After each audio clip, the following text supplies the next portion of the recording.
मला वाटतं आज आमच्यासाठी अतिशय आनंदाचा दिवस आहे. पश्चिम बंगाल जे आहे त्यातून म्हणजे हुकुमशाही संपलेली असं आपण म्हणू. म्हणजे हुकुमशाहीचा आधी लोकांनी फार मुर्दाच पाडलेला आहे आणि ममता दिदींची परिस्थिती अशी झाली की ते 100च्या आत राहतील मला असं वाटतं. म्हणजे मला नक्की आता माहीत नाही तुमच्यामध्ये अडचण येतो, पण अतिशय दयनीय अवस्था त्या ठिकाणी झालेली आहे. इतक्या दिवसाचा अन्याय अत्याचार आता या पुढच्या काळामध्ये ममता दिदीचं कोणी नाव सुद्धा घेणार नाही. माननीय नरेंद्र मोदीजींच्या नेतृत्वात आणि तिकडचे मुख्यमंत्री हेमंतदा यांनी केलेल्या कार्यावर पुन्हा एकदा विश्वास जनतेने भारतीय जनता पक्षाला दाखवला. एनडीए पुन्हा सत्ता स्थापन करते हे चित्र स्पष्ट दिसतंय.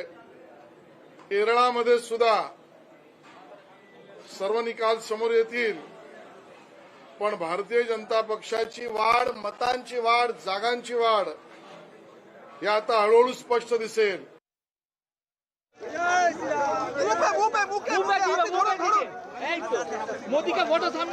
तर भारतीय जनता पक्षाच्या नेत्यांच्या प्रतिक्रिया देखील समोर येत आहेत आणि त्यानंतर भाजपच्या कार्यकर्त्यांचा हा जल्लोष देखील आपण पाहतोय.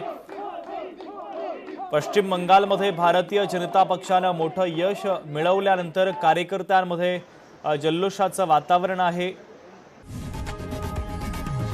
लोकशाही मराठी ऐका, पहा, जागरूक रहा.